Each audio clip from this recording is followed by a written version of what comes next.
Those magic men, the Magi, some people call them wise, were Oriental, even kings. Well, anyway, those guys, they visited with Jesus.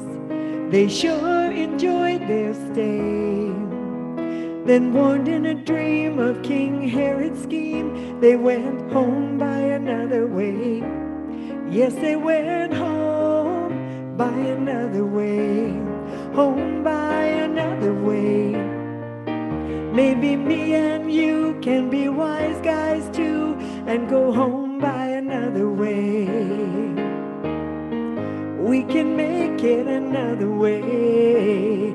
Safe home, as they used to say. Keep a weather eye to the star on high and go home another way.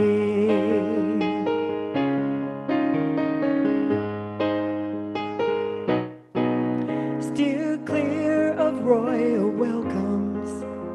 Avoid a big to-do.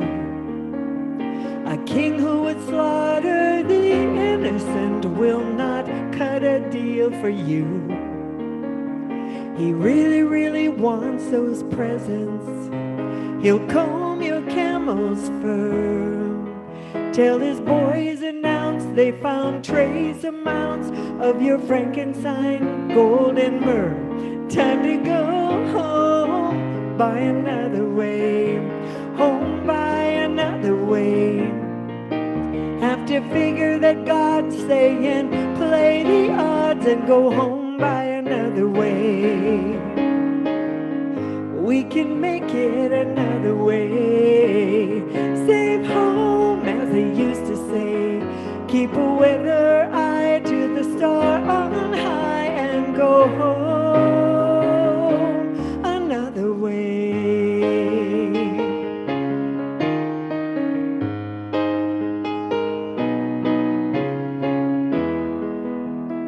Home is where they want you now.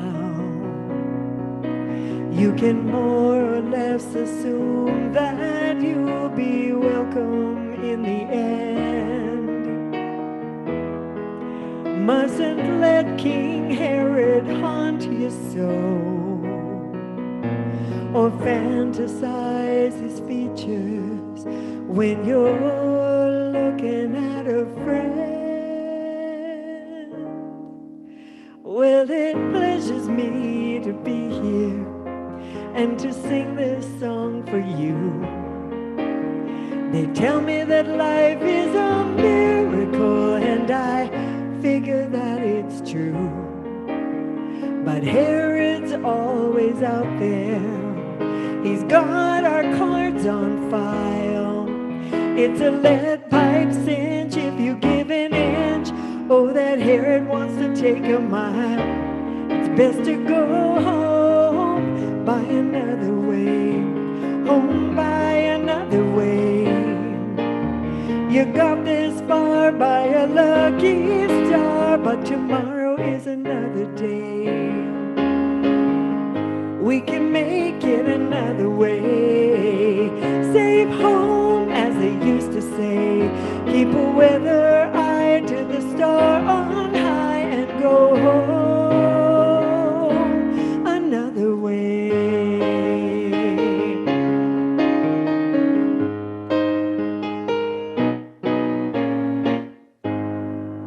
I said a little Frankenstein instead of frankincense, but I think James Taylor would forgive me. So every year we come together around Christmas and we talk about the story of the birth of Jesus. And every year I'm a little challenged by it. Mostly I'm challenged because I'm a little biblically skeptical. And I'm skeptical for good reason. There are some things we need to know about the writing of the Bible, some things that scholars have told us that are important to how we look at this story. And I'm going to look at it in a little bit of a radical way this year. I'm going to look at it a little differently. So I want to start by just historically talking about a few things. One of the things that I want to share with you is an understanding that there are 4 books, 4 gospels, and gospels, the word gospel just means good news. There are 4 books in the traditional New Testament that we know about. Those 4 books were authored by we don't know. They are named, but they are authored by someone who is anonymous. We don't know who authored those books. We have ideas of what could have happened. We know that the book of Mark was written first, that Matthew and Luke built on the book of Mark, and those books are called the Synoptic Gospels because they tell a similar story. They tell it in different ways and with different details, but they are the same. And then the book of John is different. It does not seem to pull from the book of Mark like the book of Matthew and Luke do. We also know that during the Nicene Council, many books were explored, that there were many gospels, more than just these 4. There was a gospel of Thomas. There was a gospel of Mary. There are many gospels that told different stories and put emphasis on different things. These 4 were chosen by the Council of Nicaea, largely because they tell a similar story about the divinity of Jesus, about the fact that he wasn't an ordinary human. Some of the other gospels present him in a much more human kind of prophet way than these 4 books do. So when they were chosen, the belief is that they were chosen because they're very similar. And even though there's some contradictions, the stories are enough alike to give a common message that supported what the church during that time wanted to teach. So in addition to that, we have to consider that these books have been, and these Bibles, these New Testaments as we know them, have been written and rewritten and translated and written again and translated and colored by all of the people who have done that work. So what we have today is likely incredibly different from what we might have seen when the first books were written. And those first books, according to many biblical scholars, were probably compilations of oral narratives, stories that were told from one person to another. And because the first one, the book of Mark, was written about 70 AD, it's likely that you have to think about that 70 years. You have to think about that, the number of years that transpired. The people who had original contact with the person that, or the stories, wherever these stories originated, the people who would have had original contact with the lifetime of Jesus were coming to the ends of their life. Now remember, they expected that Jesus was coming back after resurrection. They expected he was going to heaven and he was coming back. So they didn't have any motivation to write really quickly because the story wasn't over yet until they approached the end of their life. And at the end of their life, they would have wanted to write down what they know or what they knew then to make sure that it was captured, to make sure that those stories didn't get away from them. But they were still in the late second half of their life writing these stories. And they were writing from memory. They were writing by speaking to other people and collecting what they remembered. Just like any of you and I might, if we wanted to remember someone who was born many years ago, and we wanted to know, maybe we want to write about our grandma. We would go to our mom and say, Mom, what do you remember? We would go to her neighbor and say, what do you remember about her? So the way this book came about is very interesting, and we only know so much about it. And that makes it even more fascinating that these stories have stayed with us for 2,000 years. It's quite fascinating that we have grabbed onto these stories, and we have grabbed onto these stories because we want to understand the divine nature of our own heart. We know inherently that there is something magnificent about the human soul, about the self that inhabits us, about the divine intelligence that moves through us. And we want to understand it. And this book is an invitation to an understanding, not the only understanding, but a valuable understanding about being human and about what it is to be human and to be God at the same time, to carry the divinity of the holy inside of us. So knowing all of that allows us a different perspective as we go in. Charles and Myrtle Fillmore believed that the Bible was allegorical. They believed that it had some historically correct content and that it was allegorical. And allegory simply means there's hidden wisdom. There is something so much more than just the surface story that we're observing here. And I want to invite you to consider the hidden wisdom and what it means for you. So today I want to share my screen and show you a few slides because there's a lot of really important information and I want you to be able to see it, to read it, to hear it at the same time. It will help it to sink in, especially since in some ways we're combating the old stories we've been told, aren't we?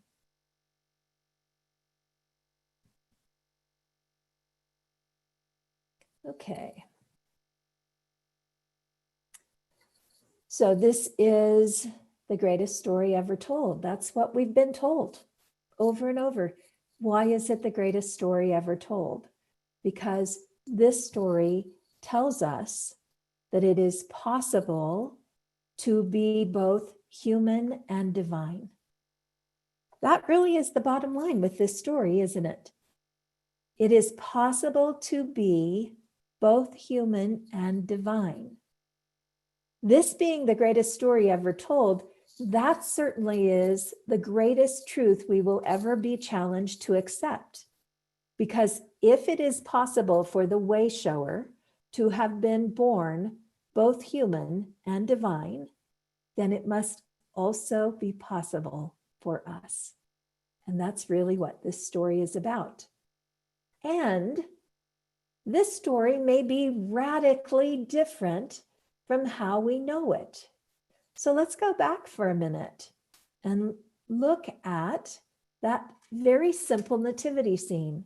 It has plenty of characters that we're familiar with, doesn't it? Mary and Joseph, the baby Jesus, the lambs who were there, the three kings, the shepherd. Over the next few weeks, we are going to be looking at all of these. We're going to be looking at what these characters represent. You also see in this picture that structure that represents the stable, because the story is that Jesus was born in a stable. So what if that isn't true? What if Jesus was born in a different way, in a different place, under different circumstances? That would be a radically different story, wouldn't it? Let's take a look. So as I was explaining to you, there are only two Gospels that tell the story of the birth of Jesus. There are four Gospels in the New Testament. Only two of them address the birth of Jesus at all. The first is the book of Matthew, which says, "Now after Jesus was born in Bethlehem of Judea, in the days of Herod the king, behold, wise men from the east came to Jerusalem." Matthew is the only author who speaks about the wise men. And next week, we'll talk a little bit about the wise men. Matthew does not explain why Mary and Joseph are in Bethlehem. He just says that he was born in Bethlehem. That was not in the book of Mark, so he put that in there. In the book of Luke, we hear these words. In those days, a decree went out from Caesar Augustus that all the world should be registered. This was the first registration when Quirinius was governor of Syria, and all went to be registered, each to his own town. And Joseph went up from Galilee, from the town of Nazareth to Judea, to the city of David, which is called Bethlehem, because he was the house and lineage of David, to be registered with Mary, his betrothed, who was with child. So we learn a couple of things that are important here. First of all, we learn that Joseph and Mary were not married at this time. She was still his betrothed. They had not married yet. That's important to our story when we go a little farther. The other thing that we learn is that a line of connection is made between Joseph and the lineage of David. And there is motivation for that because that is the kingly lineage that was wanted to be established. So Joseph went from Galilee to Bethlehem because he was of the house of David, and that's where his family was. And according to the story, in Jewish tradition, you had to go to the city of your family and be counted in the census. This registration that he's talking about is a census. They were counting heads for taxes, or so the story says. There are a couple of major difficulties in understanding the story of Luke, the story that is presented by Luke. The first is that the gospel links the birth of Jesus to the reign of Herod the Great, but the census supposedly took place in 6 CE. Herod died 9 years earlier. So here's the first historical difficulty. The second is that historians claim there was no single census of the entire empire of Augustus. So if there were census, they took place in smaller areas in the town you were in by local people who would count, kind of like how we do it now. We would never say to everyone, okay, everybody go home to where you came from, go back to where you were born so we can count you, because we can count you right where you are. And remember that the Roman Empire was massive. To send everybody home, who did all the work while everyone was going home? What happened in the home? Who lived where? It would have been really kind of an impractical and not even logical thing to have happened. No Roman census required people to travel to the homes of their distant ancestors. In addition to that, even when Matthew talks about going to Bethlehem, we have to remember that this would have happened in the time that the shepherds were out, and that didn't happen in the winter.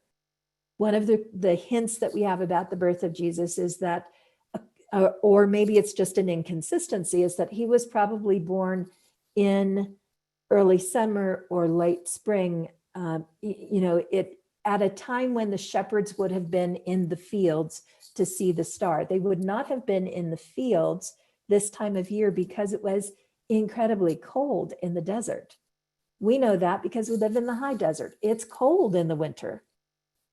Bethlehem was 90 miles from Nazareth, with lots of up and downhill terrain through really difficult territory, including the heavily forested valley of the Jordan River, where there were wild animals and bandits. And so imagine now, they say that a healthy traveler in that time could travel from Nazareth to Bethlehem at a rate of somewhere in the neighborhood of 20 miles per day. But Mary was not just your normal traveler. She was nearly 9 months pregnant. And this is not an easy, if you have been with a pregnant woman, can you imagine taking her 90 miles on the back of a donkey when she was very close to giving birth and you have no idea what the day is? This is not a likely trip. A wise husband, a caring, and he wasn't her husband yet, a wise partner is not going to put this child-heavy woman on a creature and carry her through dangerous territory just so he can be counted. It's not likely to have happened. If they had been able to go, it would have taken them somewhere between 5 and 9 days because they likely traveled much more slowly. Mary would have needed to break and take care of herself and rest. So they may have traveled only 10 miles each day, but it would have likely been a very treacherous and dangerous and unlikely trip. Some scholars believe, and I tend to agree with them, that Jesus was probably born in Nazareth. Does that matter to us? Well, it does matter to us if we're using Charles Fillmore's Metaphysical Bible Dictionary to look at the metaphysical meanings behind these sites. Remember, he said it was allegorical. So we are going into the story and saying, what is the hidden wisdom? Charles Fillmore wrote the Metaphysical Bible Dictionary with the assistance of a university Bible scholar who did not feel comfortable putting his or her, we don't know, his or her name on that book, probably because in the late 1800s, it was kind of a heretical thing to look at the Bible the way it's being looked at here. So there was a lot of, I include the information about the professor who participated, the biblical scholar, because this was not a light bit of work.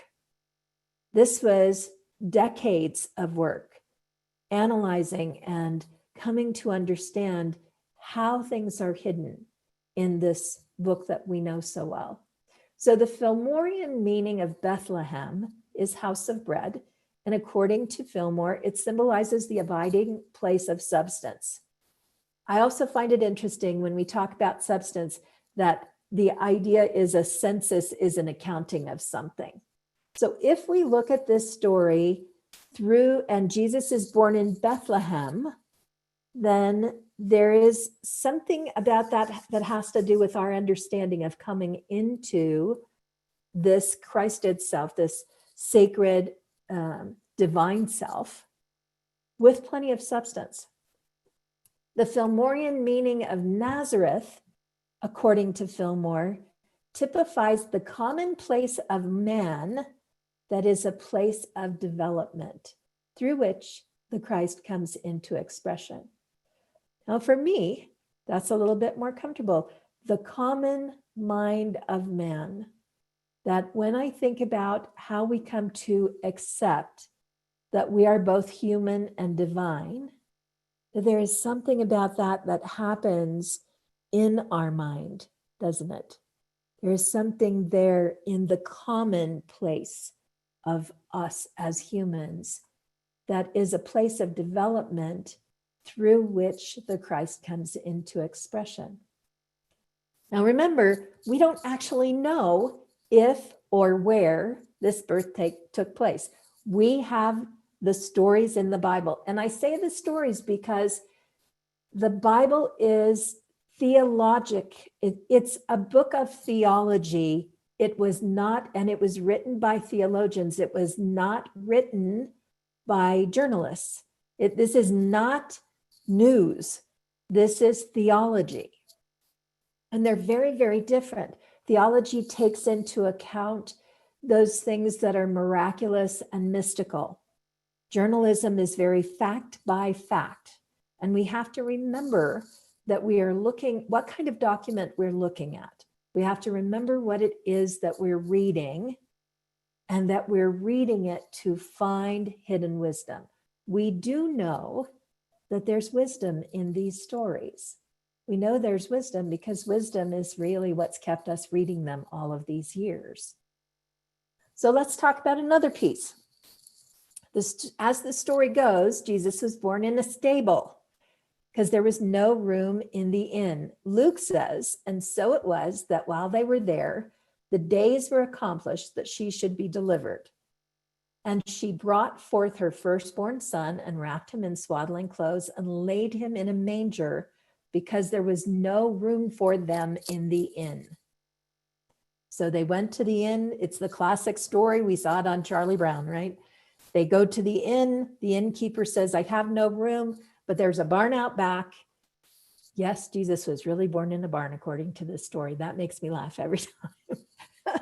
So Jesus was sent out back to the stable. Mary and Mary heavy with Jesus was sent out back to the stable.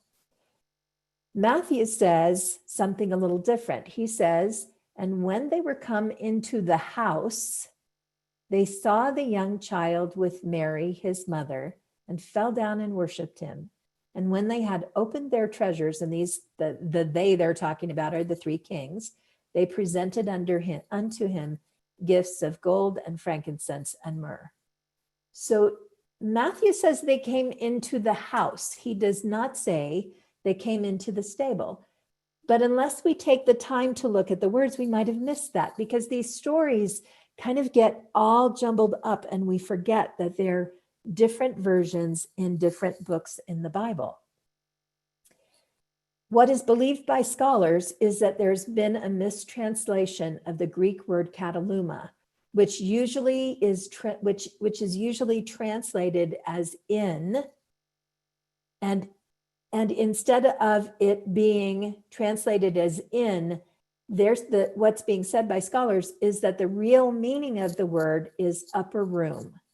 In a private house, it was a reception room, the upper room, the same upper room where Jesus and his disciples ate the Last Supper. An entirely different word was used to describe the inn in that language.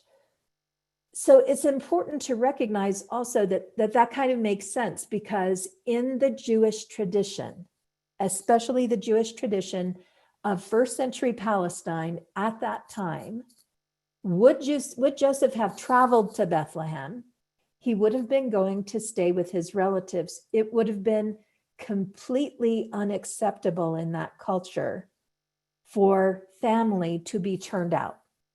In fact, they would have been expecting and planning for all of the members of the family who were traveling home to their distant lands. They would have been expecting them and making plans for them.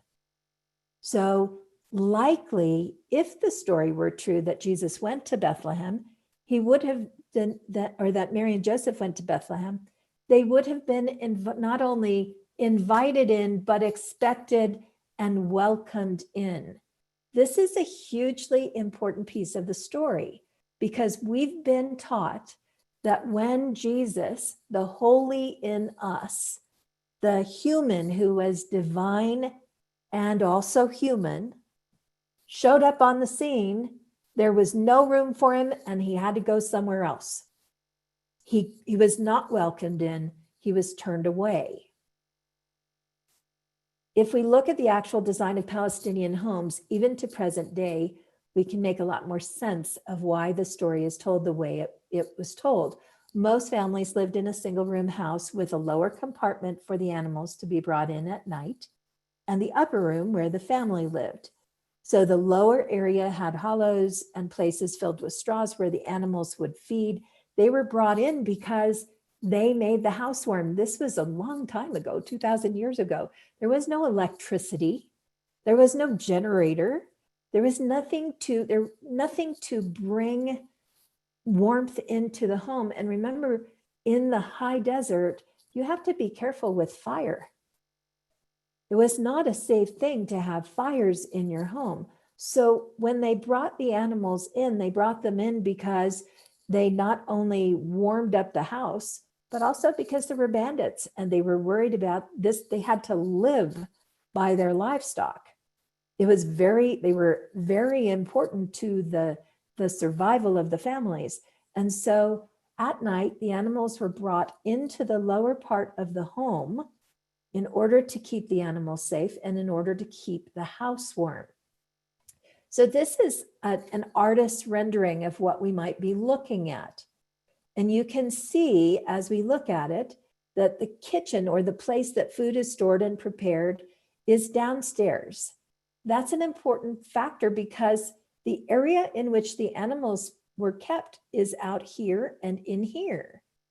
So if you look at this, you can see that on the lower level, the animals were brought in. It was also, they would have gotten very sick if they didn't keep that area very clean, because the animals were in the same area where food was being stored and prepared.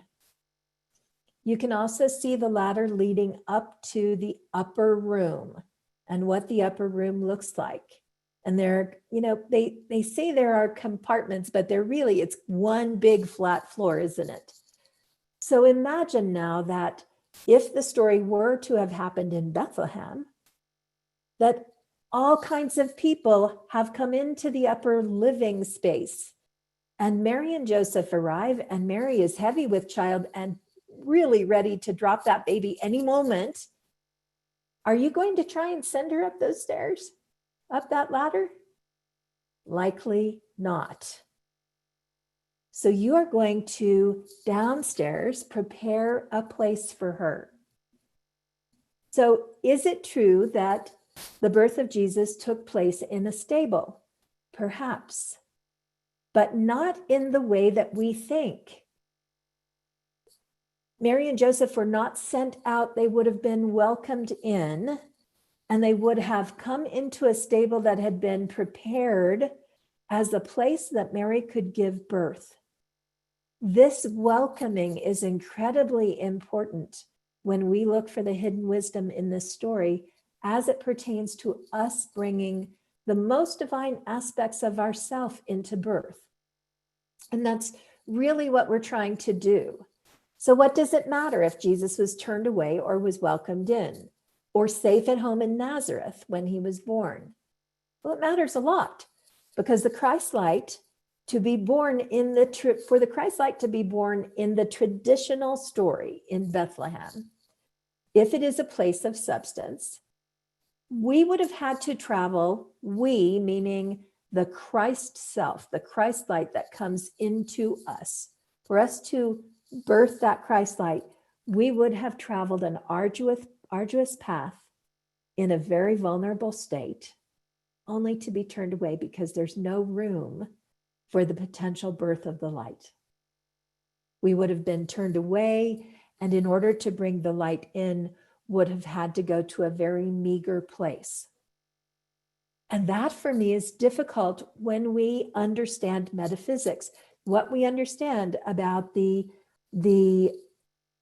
substance of the universe is that it's not meager at all, and that we don't have to walk an arduous path to get to our divine self. We have to understand who we are and open to who we are and allow who we are to come forward.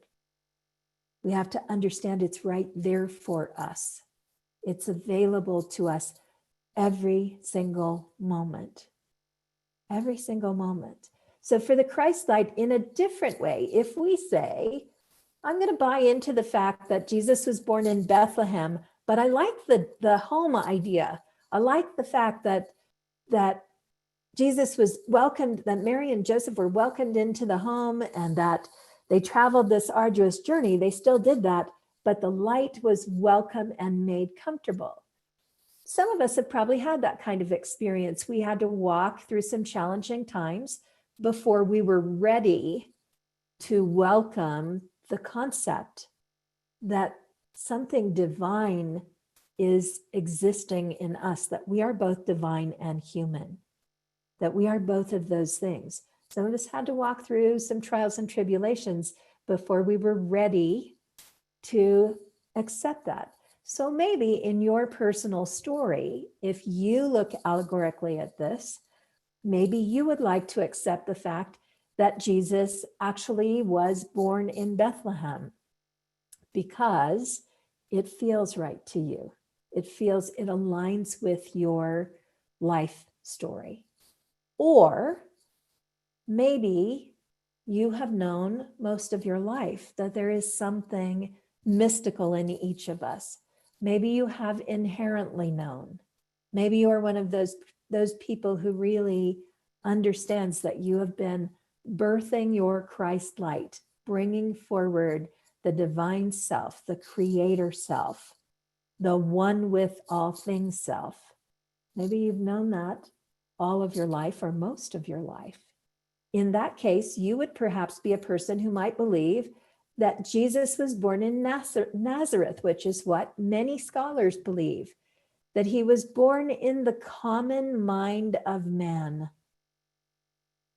That in your mind, you came to understand through your own mystical experiences that there is something divine bubbling up in you.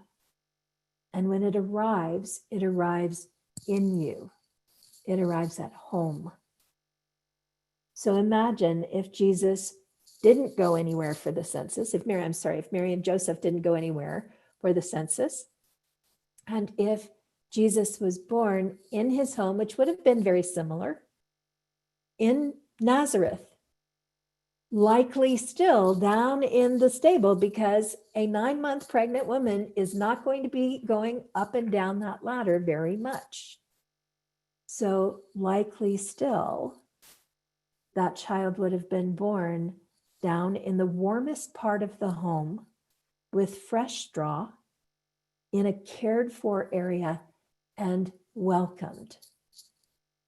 There's a huge difference, isn't there? There's a huge difference just in the one detail of whether or not Mary and Joseph were turned away or they were welcomed in.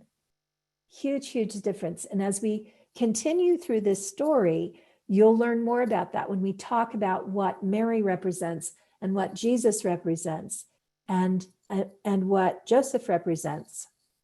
You'll see even more how important the concept of being welcomed in differs from being turned away. So remember, this is the story of the birth of the light in you. And I say that because we talk about the birth of the Son, the birth of the Son of God, the birth of the light. We see all across traditions, all different religious traditions talk about the birth of the light at this time of the year. What we're really talking about is your awareness that you are both human and divine, that you are birthing this time of year, again, year after year, an acceptance, an awareness and acceptance of the fact that you are both human and divine. It's the most critical teaching that unity offers you. So when we look at the resurrection story, that story is important because it tells us we're eternal. We die and are born somewhere else. Something else happens after death, after the human part goes away. That's an important thing too, because we want to know what happens when we leave here. But this story, this is the alive story. This is the story that tells you who you are, that you are both human and you are divine. And that's a powerful thing to know. And why do we do it every year? Because it's so hard to believe. It's so hard to accept. So we have to come back to this story again and again and analyze it and question ourselves and ask, do I believe it yet? Do I really believe that yet? Or am I still working on it? If you're still working on it, maybe you're on that arduous journey to Bethlehem. If you think you finally got the idea, then maybe you're being born in the commonplace mind of Nazareth. Where do you want your light to be born or reborn as we go through this year after year? In the common mind or at the end of the arduous road? Either one is valid. What is important is that you remember, that you remember, that you remember who you really are. So I told you it was going to be radical and a little bit different. And this is what we're going to do next week as well. Next week, we will be looking at 2 different versions of this story. One that tells us about the wise men who came to see Jesus, and one that talks about the shepherds in the fields both following a star. And we'll be talking about all of that as we go forward with our lesson. I hope you'll plan on coming back for it next week. Right now, I want to invite you into a moment of silence. I want to invite you to close your eyes. And I want to invite you to take a breath, to just consider what you've heard today.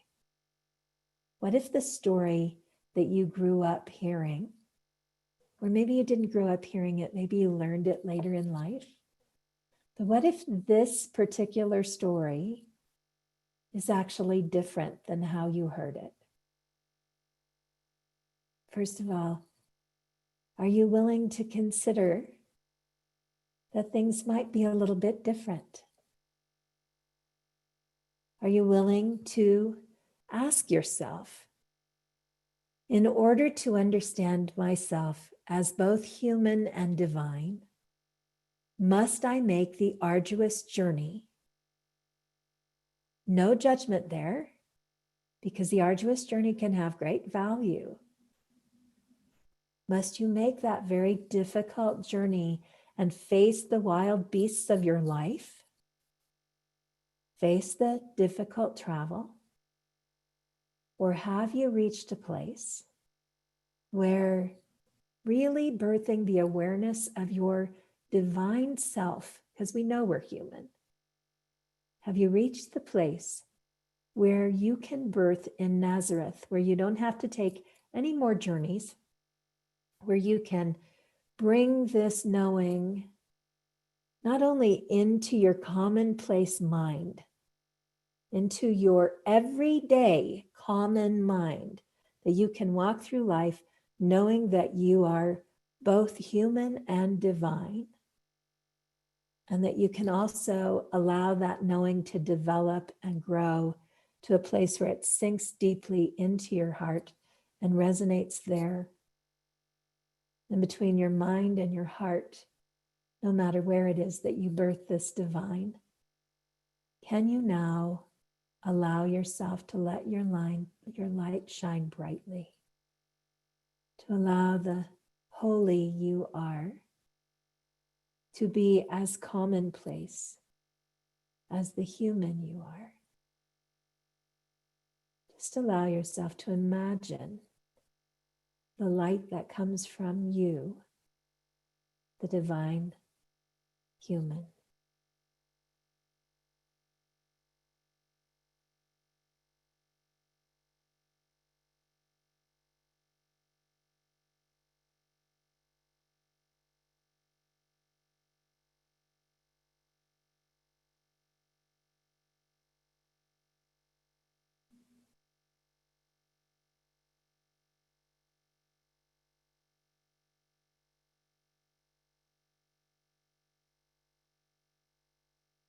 Perhaps as you consider this, you can feel the light as it centers in your mind and in your heart. Perhaps you can feel that light expand to all parts of your body. Perhaps you can see in your mind's eye the light that glows as you, and how it pulses in rhythm to the entire universe, to all beings and all life. That there is a rhythm to this light, a pulsing that connects us to all else. Perhaps you can feel that pulsing in your being, in your spirit body, your mental body, in your physical body, in your emotional body. And as you allow yourself to imagine this light, know that it needn't have any color or texture. It is simply an energy, the energy that the entirety of the unified field is made of, the entirety of what we refer to so often using the word God. That this oneness that we're all emerging from and completely connected to is divine, that we can use this sacred presence to manifest our lives in the direction we choose. What if it is possible that you carry in you the same mystical ability as Jesus or any other prophet or great teacher? That's really what this story is about. It's what I believe to be true. And so it is.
I fly sometimes through the frozen trees in the winter woods, in their robes of white, chanting silently in the winter woods, like a forest abbey choir, whispering hymns of snow and ice.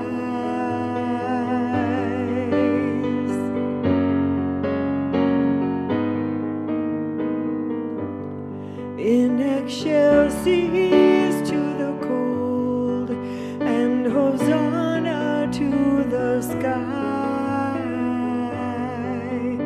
Hosanna.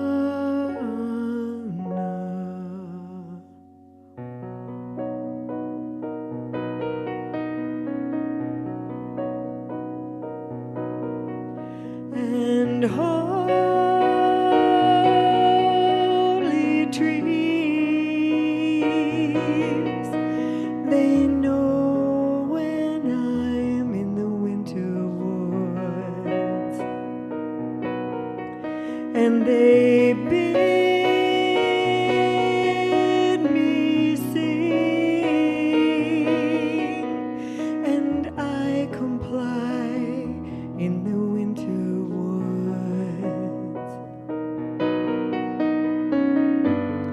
but I stumble in my turn because I cannot find the words.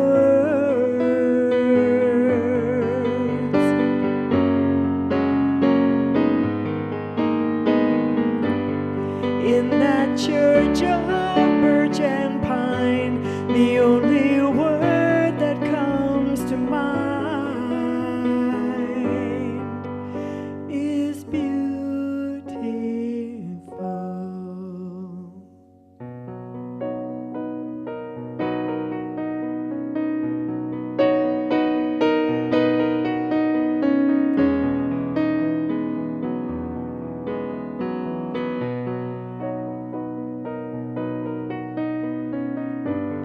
Like a forest abbey choir, whispering hymns of snow and ice.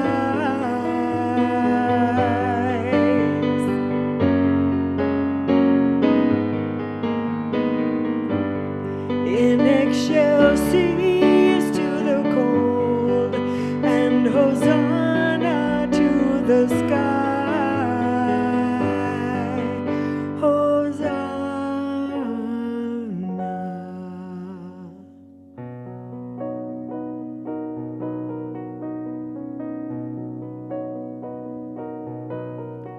So quietly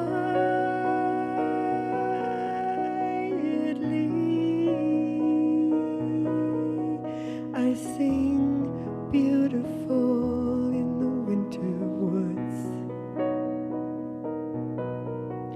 and the trees agree. They all agree in the winter woods. We all agree in the winter woods. Amen.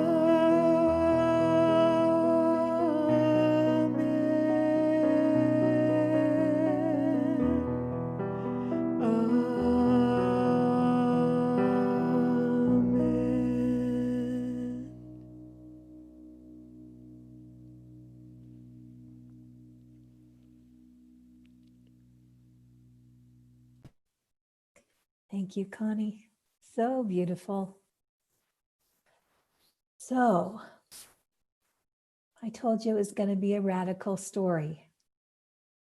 There are more things about this story that are radical, more possible ways to interpret this story. And that's what we're meant to do. These gospel books were not meant to simply be something that goes on the shelf that we open up and read just for the words on the surface. Like any good book,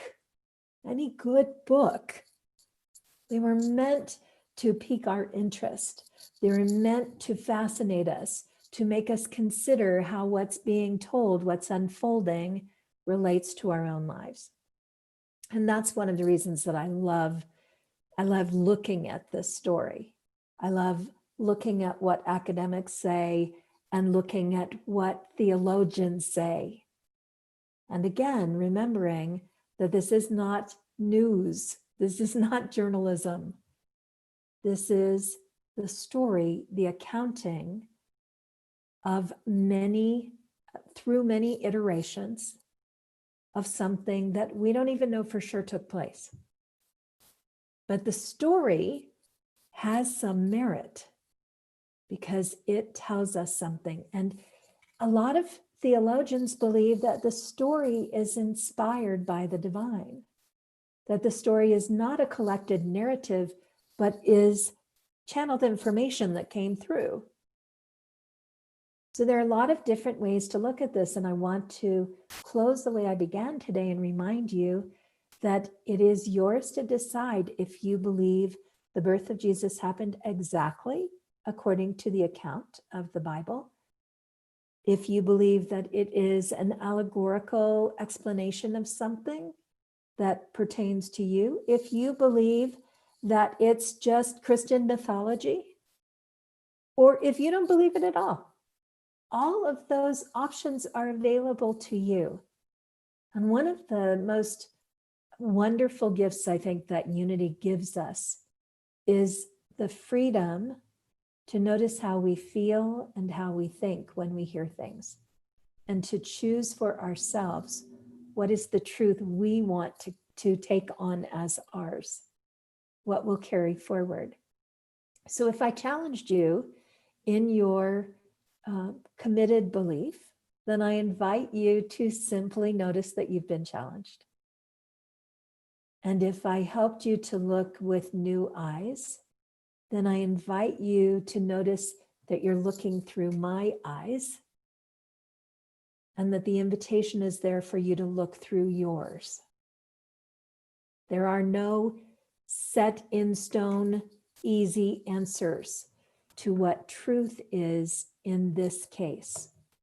For me, what I believe and what I share with you is that this is the most important thing we are taught in order to navigate our lives right now, which is that we are both human and divine, that we are the created and the creator, and that we have the ability through that which is so mysterious and so hard for us to accept, that we have the ability through that to use our thoughts and our heart and this physical body in combination to create a world that brings us joy. And joy is what our topic is for this month. And that's why. Because if you're creating anything but joy, why? Why? Let's create joy.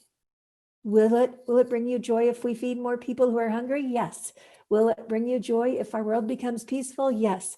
Will it bring you joy if you have a safe place to live? Yes. Will it bring you joy if your children are safe and well? Yes.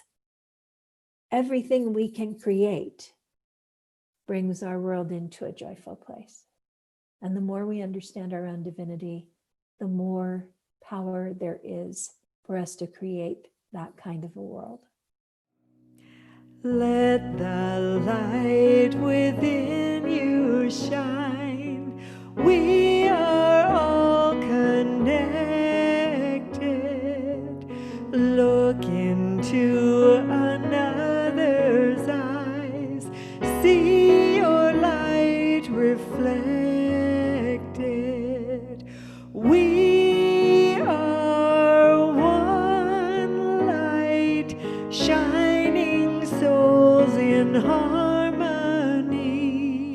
We are one light, shining in unity.